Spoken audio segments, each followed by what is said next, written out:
Hey, welcome, ladies and gentlemen, to another Feed the Beast after show here on AFTERBUZZ TV. With 3 more episodes left, we got a lot to talk about. Stay tuned. You're tuning into the destination for TV superfan discussion, AFTERBUZZ TV. And now, let the buzz begin. That's right, ladies and gentlemen. Let the buzz begin. We got a lot to discuss tonight. We're moving along. These things just get better and better and better. They keep going in a direction that we do not accept. But even though the show goes in ways we don't expect, which is a good thing, you can always expect Abby Vega. You can always expect me, everyone, and you can find me on Twitter and Instagram at _Abby Vega. That's right, and this is very like Price is Right type of music. I actually feel like I'm in an elevator, like at a nice hotel. Yeah, well, we know what happens in elevators after tonight. Yeah. I'm Phil Svitek. We're of course talking. We're talking episode 7. Yeah, we are. Feed the Beast on AMC season 1. For those of you tuning in, obviously it's spoiler filled. Welcome. Glad you found us. If you're returning, well, welcome back. All the same. Towards the end of the show, we'll be doing our special segment called Wine Time, where we break down wines and the foods that they should be paired with, which obviously is a very important thing, as we learned from DePaulo, because he's like, and it goes with... I love DePaulo. Yes, indeed. Why don't... Where do we even begin with this episode? How about this? We're going to begin with, we're going to get crazy, and we're going to begin with some news and gossip. Michael Gladys, who is obviously the Tooth Fairy, for those of you who don't know him by his actual name, the actor, he's now engaged after 6 years of going out with Beth Bears. Now, interesting story, Beth Bears is an OG AfterBuzzer. She did, back in like 2011, we did an Oscar special and a couple of other ones, maybe an Emmy special as well, and she was part of the panel. And she has been part of the AfterBuzz family for many years, even though she doesn't necessarily host.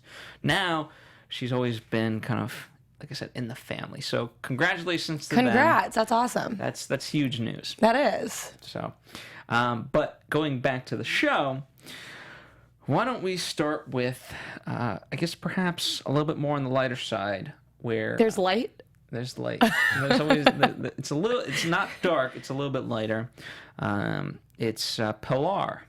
Pilar's making things happen. Yes. She's getting sponsorships and whatnot. Yeah. And well, you know what? Let's applaud her there, because I do think like that I do think she's good at her job. Yeah, I actually wrote that in. I was like, whoa, she's really stepping up and doing things right now. And she's getting way better than I thought that she was ever going to end up being. She just needs to read the contract. Yes. This we know. Yes, make sure to read. But I'm still nervous. Is she getting all this stuff still through Patrick? Or because this, usually in the other times when she's gotten help from him, they show an interaction of some sort, but they didn't this time. So did she come up with getting these things now on her own? And is she just getting smarter from things that she's learned? Or I don't think Patrick's helping her, especially, when we got the news that he's thinking about opening his own restaurant. Yeah. At this point, he doesn't have a vested interest in helping this place out. So I don't think he's going to that level. Yeah, because I assume that she kind of was starting to do things on her own too, since they didn't show any interaction. But I don't know. I agree. But the real meat and tender of this episode is the relationship between Pilar, of course, and Tommy. They're in the therapy session, and I loved what they did with this thing, because they're talking about intimacy and whatnot, and there's the woman giving her story, and now it's good to be intimate with somebody else who's not, obviously the person that you had just lost. And here's Pilar, almost guilt-ridden in a way. Yeah. Because she had an intimate moment with somebody. And we know who that was. Yeah, and the whole time, her and Tommy were having those weird eye contact moments, and that's the whole thing. I was thinking she's probably feeling so guilty right now. Yeah, because her story, she doesn't, when it's her turn, she doesn't really say much.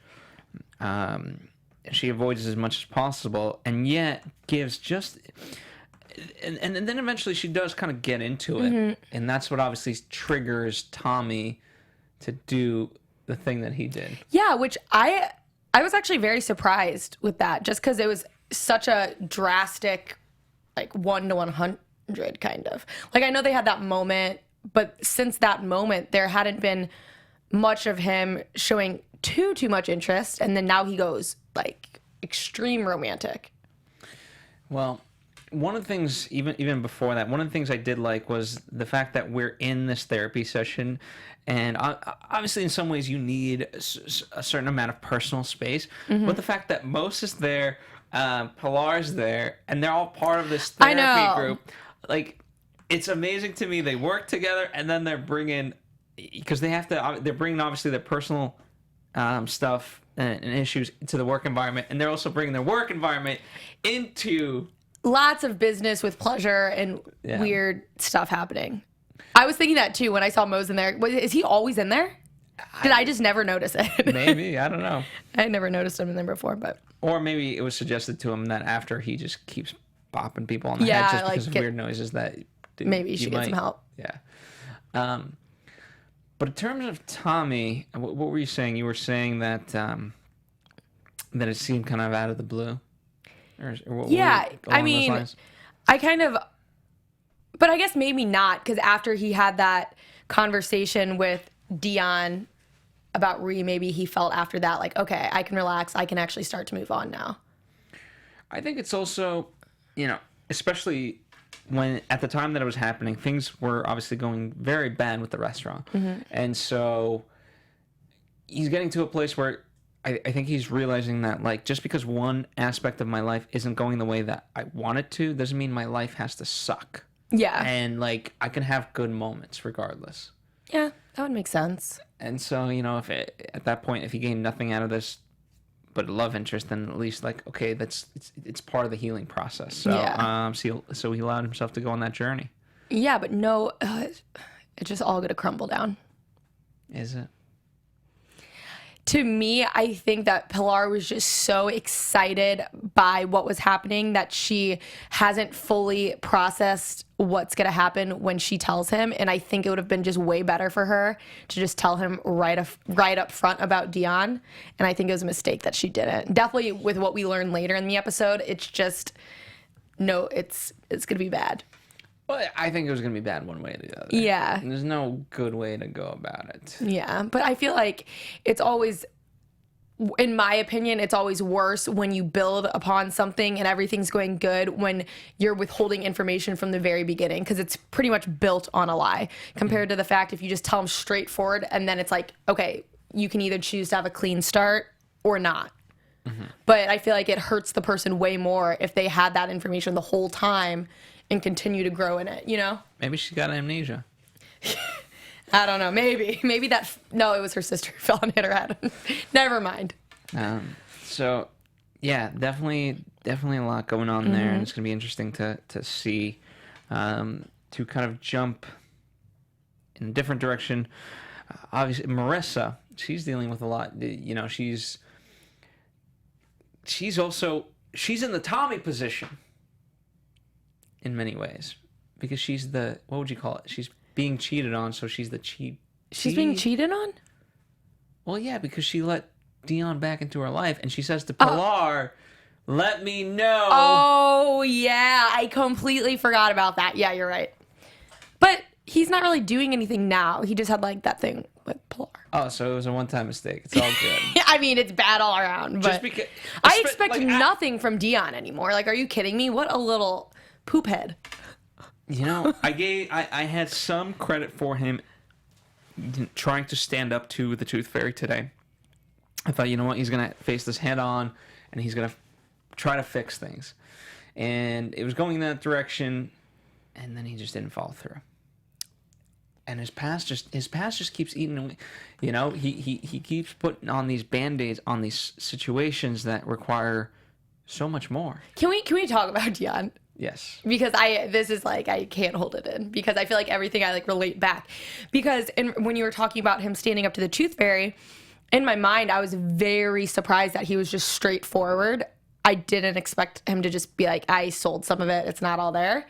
But then in my mind too, right when he said something to Tommy, I looked at you because I don't know, I said, did you see, like, you could tell he was lying because the chefs behind him they looked like they knew something. And they apparently did. And they did. And it was a weird side to Dion that I had never fully noticed. Like, I knew he did shady things and weird stuff, but he was so convincing with the way he expressed to Tommy how he was almost insulted that he would even think I would do something like that.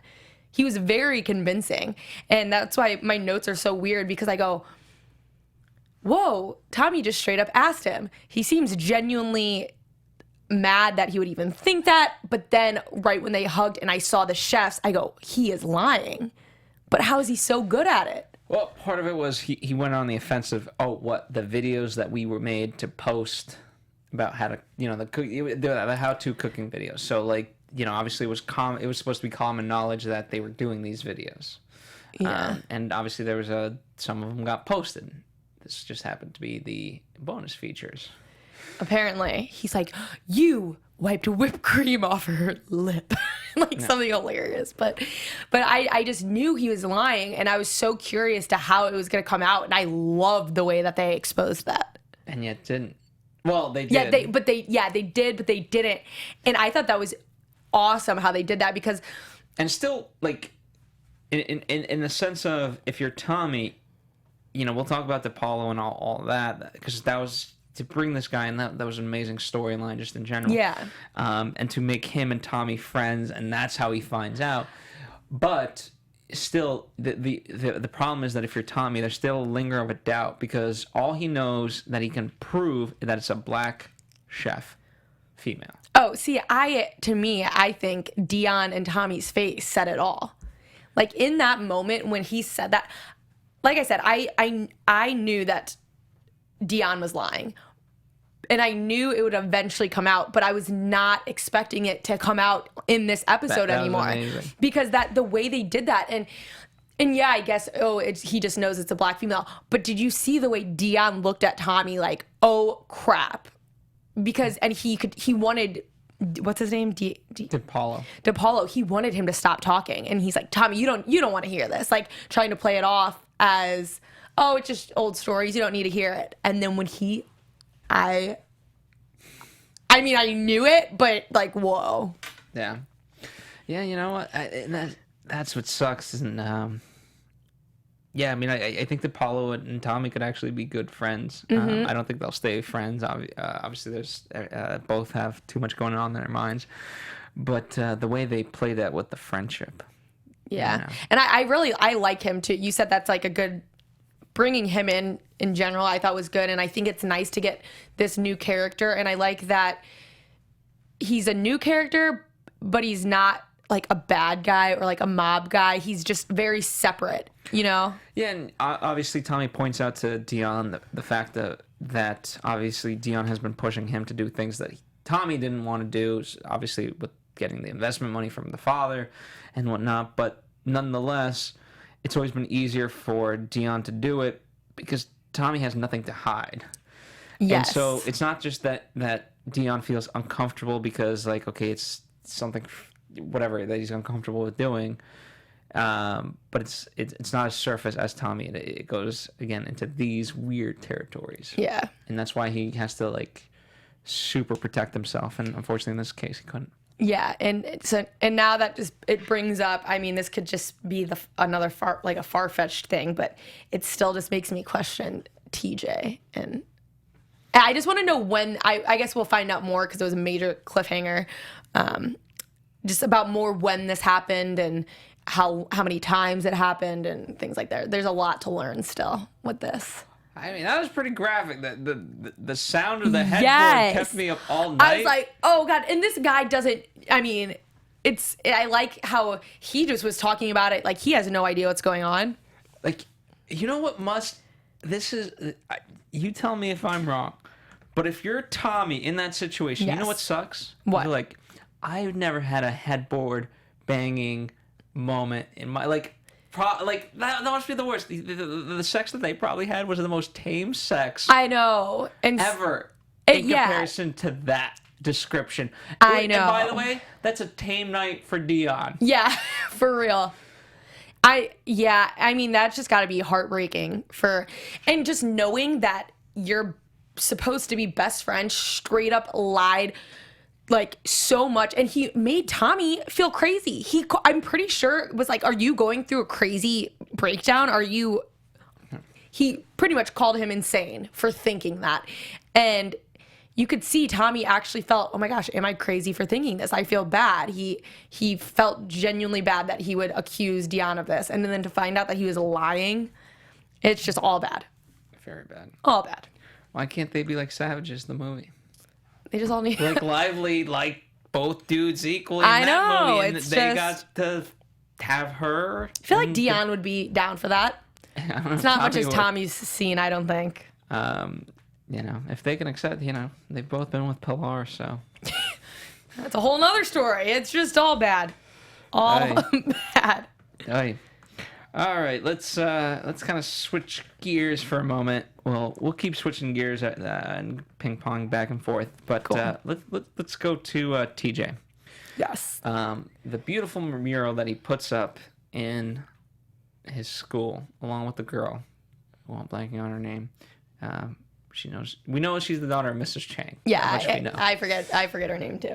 Which was great. I was like, doesn't Mrs. Chang get a say in any of this when they're at the whatever the parent teacher? Yeah, with the meeting.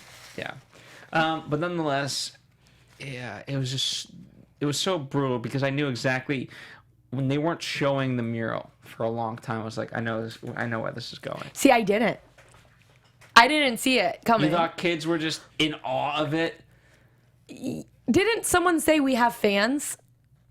I thought I heard that. Well, the girl said because everyone was stopped looking where their mural was. Yeah, so I just thought everyone was just liking it, or that someone like wrote like a positive note. Kids aren't that great. I think the best of children. I mean, here's the thing. When was the last time you looked at a piece of art and like in that sort of amazement and wonderment? Actually, do you want an honest answer here? Like last week. Oh yeah, what were you looking at? I have a picture of it. Would you like to see it? No, probably not. So sad. Is it really entertaining? Would anyone else care? No. Okay. But I actually did, but that's beside the point because you were gonna try to prove me wrong, but I just proved you right. Okay, well that's you. That's on a whole group of. And it's not like 12-year-old kids. Yeah. So obviously very devastating and has such huge repercussions. This is. Tommy's going down a deep, dark path, but TJ obviously is triggered back by the sounds of what happened the other night, thanks to the Tooth Fairy and the shooting. So check that box in there. And now this, and the ability to learn about a gun. It's really making me super nervous. Yeah, he's getting too good with a gun. Yeah, to me, I feel like TJ, it's going down bad. It's making me really uneasy. The problem, it's one thing to bully someone, but Andre and that person, they crossed the line. They crossed the line. Are you kidding? That kid is the worst. He is the worst person ever. And it's weird because, so after the incident where they were sitting in the principal office, or whatever that lady is. Guidance counselor, yeah, whatever. When they were in the office and she said he was in trouble, and you kind of see the way his dad treats him. You think, okay, maybe he has some weird things going on at home. So I was like, oh, that's sad. Like, obviously it doesn't excuse what he's doing, but I see, okay, maybe this kid's getting beat up on at home. He does the same thing. But that end was just ridiculous. I couldn't believe it. I thought he was dreaming. I thought he was dreaming for a second, too. Are you Andre in that little biatch with him? What? Oh. I was disgusted. They were the worst. It was definitely terrible. And you, even though the moment was brief, you could see the gears turning in his mind. And unfortunately, I think he's gonna do something he's gonna regret. I think he's gonna take the gun to school. He's gonna learn a little bit more about it. He's gonna grease it up a little bit more, and just like his grandfather's teaching him. To take matters into his own hands. Because I kind of assumed the way they kept showing, like they showed him learning how to box, and then they finally had a scene where, he ends up beating someone up. So the way they kept showing the gun, I just had a feeling even before this happened that something bad was going to happen there. I'm like, this kid should not be getting that familiar and good with the gun. Well, let's, I'll compare it to another scene that happened in tonight's episode, the elevator scene. Yes. And the way when the Tooth Fairy tells our cop friend that, like, you know, that's the difference. I'm not afraid to die. I think Tommy, I don't know if he's there quite yet, but push him a little bit further. And I don't think he's too far off of being afraid to die. I think he would, in order to take down Andre, I think he would be willing to die. You think TJ would? Yeah. Now, again, I think it's stupid. I think he's so young and whatnot. I don't think again, kids that age really don't know the full repercussions. Yeah. But he just seems to be such in like a dark, deep, bad place right now. It just keeps getting worse. That I think he just do it just to do it. Yeah. Not even realizing or worrying about the safety. Exactly. And I think it's hard too with him, like, with him not talking, I don't think he has any other way in his mind to do anything about this. You know, he tried the physical thing. He tried to, like, beat him up, and that didn't work. And so I think that he's getting to the point where it's, what else can I do? Yeah. So. Absolutely. I don't want that to happen, but I'm pretty sure that's where we're headed. Yeah. Poor Tommy. Poor Tommy and TJ. I think that, you know, ironically, I think they're bystanders in all of this. They really are. They just get the bad end of the stick. Yeah. Every time. Although you can't, you know, Tommy chose his friends, so you can't discredit that choice. He could have not been friends with Dion. I know, but I feel at this point he's just like a loyal friend. It's like, I've been there through this with this guy so long. I'm going to stick. Pick your friends carefully. I know, you do. You really got to pick them right, but. All right. So speaking of the Tooth Fairy, he has a run with our cop. The cop visits the hospital, gets a couple questions answered, as he says, and really, you know, pokes the stick in a hornet's nest, if you will. Yes. That elevator scene, one of the most brilliantly executed, written, shot, edited, whatever the case may be, scenes. Yeah, I've ever seen. I was having a minor panic attack. Were you? Did you think who I was your money on? thought someone was just. I don't even know. I just thought someone was gonna die. But I liked their willingness to just kind of go at each other. And obviously the elevator's doors open at one point, and you know, he shows his badge, and then when we go whatever it is, I assume a couple of floors down, when the doors open there, they pull away their guns. Mm-hmm. Yeah, I think it just felt like a great Western. Yeah, and the line that you mentioned too, that I'm not afraid to die, that's the difference. I like that line a lot, because I think I don't even really know why, but I feel like it just makes sense. I don't know. It's weird, but I like that line. I like the line, but I also think it's arrogant. I think the Tooth Fairy is afraid to die. I think most people, yeah. You know, and it's just arrogance. I'm trying to think of like a good quote. I guess it's more of a I don't think that maybe I definitely think he'd be scared to die, but I think at this point the cop has just so much more to lose. You know, like that Tooth Fairy, who does he have really? His dad, who's like kind of dying, who kind of was always really hard on him anyway. And then you have the cop who, if he dies, think of all the people who get hurt because of that. And I think it has stuff to do with that too, you know? Yeah. Yeah, definitely. And obviously, you know, man, oh man, obviously, the fact that, you know, the Tooth Fairy knew about Marissa and Dion, but now obviously he kind of knows about the cop and Marissa, which Dion is still unaware of that connection, unfortunately, or at least as far as we know. And so to scare Marissa, although she wasn't that she's a badass. I liked the way she reacted. Is it arrogance on her part? That's going to be the word of today. Arrogance. Is it arrogance on her part to think that she has everything under control? Yeah. I don't know. Yeah, I guess. Because obviously she got broken into, but at the same time, she seems to really know a lot about the Tooth Fairy and kind of what she's dealing with and stuff. And Except that it's Dion's business associate. Well, yeah, she doesn't know. Yeah, I guess she just doesn't. She doesn't know the whole picture and the whole story. But I liked how she handled that. She's like, no, this is you fix this because, and I think it kind of maybe made the cop. Do we know what's his name? I don't even know. I'm just gonna call him the cop. But it made she's putting it on him. Like, no, my safety now is in your hands. Like, stop.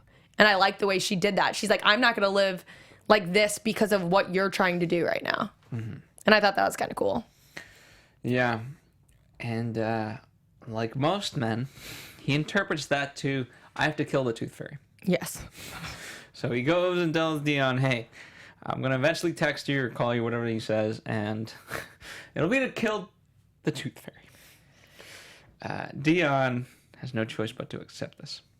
So we'll see how that... I mean, Dion. Oh boy, yeah, that's just the worst. So I'm very curious to see what he's actually going to do once Marissa's dad gets a hold of him. Yeah, I don't. Oh my. But speaking of the Tooth Fairy, he gives Dion the most interesting proposition ever. It's also the most unexpected thing I've ever seen, probably in all of TV. Yeah, I was not expecting that at all. Didn't even think it was an option. Very interesting. But 12,000 square feet for a restaurant. That's going to be a beautiful place. Yeah. And to basically get off the hook for this, what do you think? It's like, let me ask you this. Forget whether or not you think Dion will take it or not. Because to me, he's leaning that he won't. Would you? Should he? This is a get out of free jail card. I just don't get how Dion does all the crappy stuff, but then ends up getting like these kind of things. It's like he does all the bad conniving stuff and then gets presented with this like present. Hey, listen. Apparently, I'm switching careers. I'm going to become a chef. Yeah, I guess that's where it's Being a great at. chef is the thing. Would you do it? Would you take it? It's Here's pretty the thing. hard. I would ask what the ramifications were for Tommy and whatever else. And yes, while that puts them in, say a financial burden, it saves their lives in a way. Yeah, I was actually just going to say that is if I knew that it was going to save the people I loved, even if that ended up in like them hating me, you got to pick and choose your battles at that point. It's either save them, have them really mad and dislike you for a while that you could potentially make it up to them, or get them hurt and you'd have to live with that forever. Yeah, at least in this way, like, at least in one way, shape, or form, the lies could end. Yeah. He doesn't have to continue the charade of everything that he's been doing. Yeah, that's true. And, I gotta applaud him for his honesty, telling him that, hey, I sold the Coke to pay you. So you sold... Yeah, he said a funny line about like Patrick for Patrick. You sold Patrick to Patrick or whatever. Yeah, you like sold Patrick stuff to pay Patrick. Yeah. But at the same time, did any part of you, I didn't feel this way, but I'm just curious if you or anyone else did, that this is maybe too good to be true? Is he really just going to offer this ulterior for him? Like this easy way out? I guess it's not easy way out, but to me it almost seemed too good to be true from everything we've seen of the Tooth Fairy. I mean, basically at that point the Tooth Fairy owns him. Yeah. Not that he hasn't owned him already, but yeah, I mean, unfortunately, as Marissa's dad knows, sometimes like the only way to get out of this merry-go-round is death. That's really dark and sad. It is, but this is the truth that Marissa's dad has learned. I guess so. Or seems to believe and think. I guess so. So it is what it is, I wonder how many parents are like now thinking about don't put the tooth under kids' pillows. Yeah, that was. Oh, I didn't even think about that till now. Oh, a whole new meaning to the tooth it fairy. really does. All right. Anything else that we missed from tonight's episode that you want to discuss? Scanning through. Oh, Aiden's running out of money. Oh yeah. So obviously, I think that'll come into play a little bit later in a more significant way. Tonight was just kind of planting the seeds. So we'll see. Yeah, and I think we covered it all. I really enjoyed this episode a lot. But at least, like, speaking of 24-hour periods, we go from this local news report that basically says, don't ever come to the Bronx, especially this restaurant, because that's where shootings happen, to all of a sudden, one dude writes one review, and boom, we got reservations. Yeah, I guess he's a blogger. Interesting. You know, in this Big day thing and these days. It is, but at the same time, and it's always interesting, like the, I'll just call it the ROI, the return on investment for those types of things. It's just not as great as you think anymore. I don't know. Publicity is an interesting thing. Like, you can go on all these late night talk shows and do the Today Show and this and that, and like, still, that doesn't mean you're going to sell your book or your CD or people are going to go see your movie. And especially when you're a local restaurant at the Bronx, like, I don't know. It's obviously he has to have a very great demographic within Bronx and or New York, where people follow him that closely. If he just instantaneously puts up like, "Hey, I love this food," that people are like, "Oh, I want to go eat that." Yeah, true. I don't know. It's just not fully realistic of the world I know it to be. Yeah, I feel you on that. You know, I send out an email to all AfterBuzz hosts and fucking get 8 responses. So, like, I don't know. How real gonna be? I don't know. I feel anyway. All right. So, without further ado, before we get into predictions, it's wine time. Yes. So, what do we got today, Abby? Give us a. I'm gonna pull up some descriptions of the wine. Are you trying to make me embarrass myself by not knowing how to say the wine right now? Maybe. That's totally what you're doing. I don't appreciate it.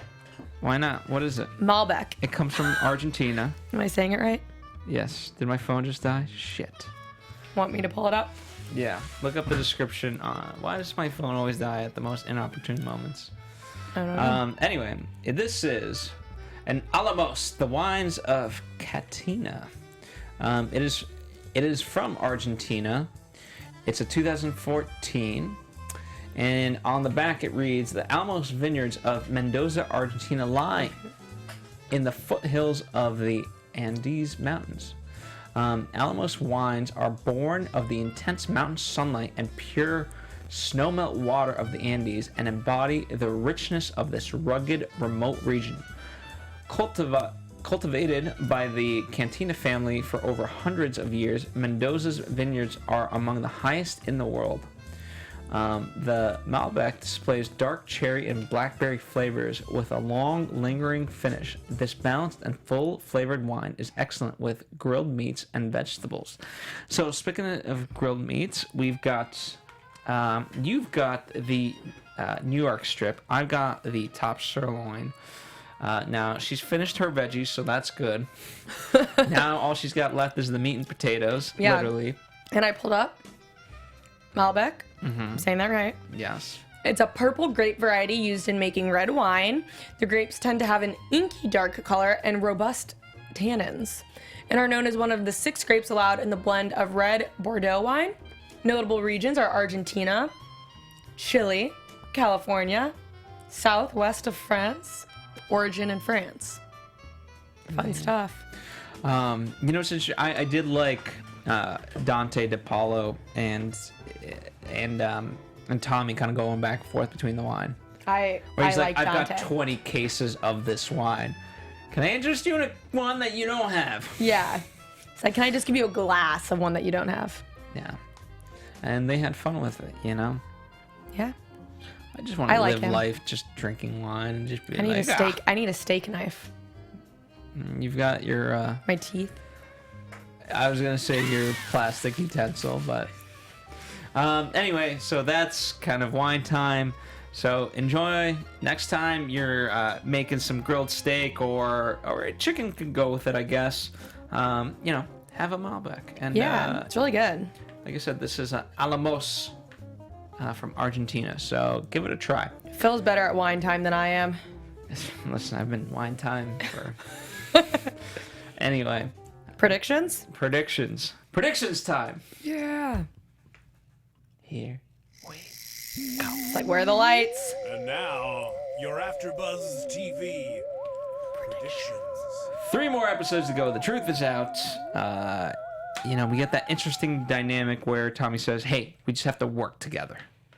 You know what? It's kind of like me and Abby's arrangement. We just have to work together. It's just, we just gotta, that's all we do.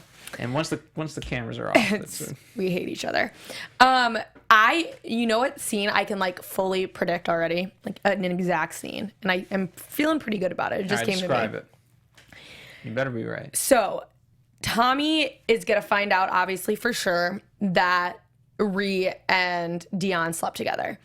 Tommy is gonna divulge this information to Pilar, just kind of going on a rant about, I can't believe he did this to me, blah, blah. And meanwhile, in her head, she's thinking, oh my gosh, I did this too. Can you not just see that being the thing? Oh my God, I just spit on the mic. That'll be good because, again, it just puts her in that situation where she's thinking about Marissa, but she's also thinking, and that's one thing, like, okay, Marissa, fine, it's shitty to do, but when you're really thinking about Tommy, who she cares about. Mm-hmm. Can't you see that, though? It's going to happen. Yeah, I could see that. I could definitely see that. It'll be interesting to see when Marissa's dad fully goes after the Tooth Fairy, for sure. Yeah, and I'm just, again, too, with TJ. It's just a matter of time. I don't know if they'll save it till kind of maybe maybe the last episode or the episode before. Mm-hmm. But I, honestly, in all of this, I really do feel bad for Tommy. He hasn't done anything wrong to anyone, and it's so awful. He has an awful life. like TJ, he can't really connect with his son. He has his best friend sleeping with his wife, and now his like current girlfriend-ish. Like it's just not really anything good happening for him. And he's about to be asked to be a donor, I'm sure. Yeah, for sure. And I'm sure he'll do it because he's a good person, I think. Yeah, even though bad people, I don't know. I think he would. I think he totally will. So there you have it. Do you think Aiden's going to die before the end of the season or no? No, because I think he'll be a donor. Okay. Fair enough. Do you? It'll be interesting. I think, Aiden's also been stubborn. So I don't know if he'll, even if, number one, I don't think he'll ask. Number two, if for some reason it gets back to Tommy that he should donate, I don't think he will. I think Jensen will eventually talk to him and be like, yeah, hey. I think that Tommy's gonna find out on his own. I don't think his dad's gonna ask him. I think he's gonna find out and just do it on his own. Yeah. And they're gonna be like, you got a random donor, and he's not gonna know who it is. In some weird, demented way, I don't know how.